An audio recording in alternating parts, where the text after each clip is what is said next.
the word of the Lord came to me. Son of man, will you judge her? Will you judge this city of bloodshed? Then confront her with all her detestable practices and say, this is what the sovereign Lord says. You city that brings on herself doom by shedding blood in her midst and defiles herself by making idols. You have become guilty because of the blood you have shed and have become defiled by the idols you have made. You have brought your days to a close and the end of your years has come. Therefore I will make you an object of scorn to the nations and a laughingstock to all the countries.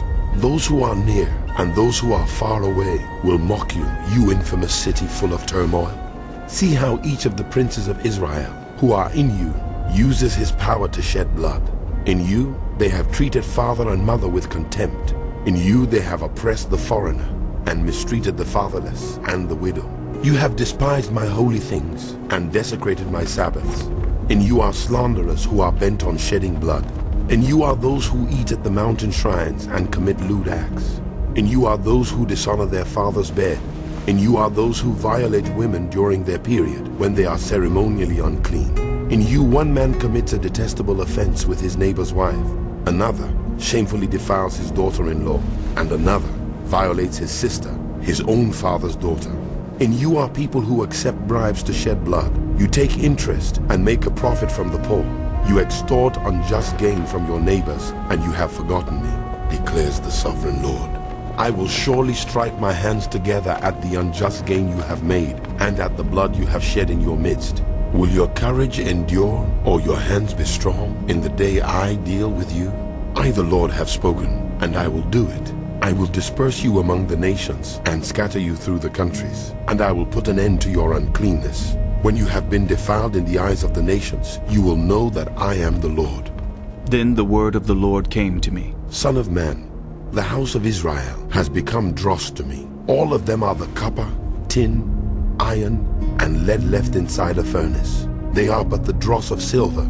Therefore this is what the sovereign Lord says. Because you have all become dross, I will gather you into Jerusalem. As silver, copper, iron, lead, and tin are gathered into a furnace to be melted with a fiery blast, so will I gather you in my anger and my wrath, and put you inside the city and melt you. I will gather you, and I will blow on you with my fiery wrath, and you will be melted inside her. As silver is melted in a furnace, so you will be melted inside her, and you will know that I, the Lord, have poured out my wrath on you.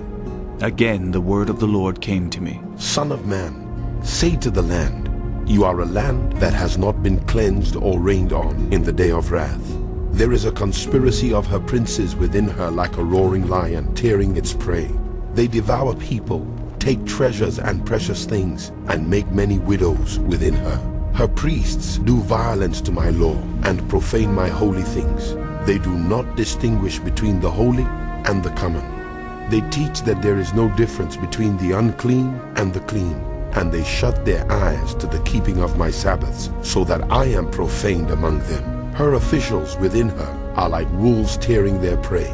They shed blood and kill people to make unjust gain. Her prophets whitewash these deeds for them by false visions and lying divinations. They say, this is what the sovereign Lord says, when the Lord has not spoken. The people of the land practice extortion and commit robbery. They oppress the poor and needy and mistreat the foreigner, denying them justice. I looked for someone among them who would build up the wall and stand before me in the gap on behalf of the land, so I would not have to destroy it, but I found no one. So I would pour out my wrath on them and consume them with my fiery anger, bringing down on their own heads all they have done, declares the Son.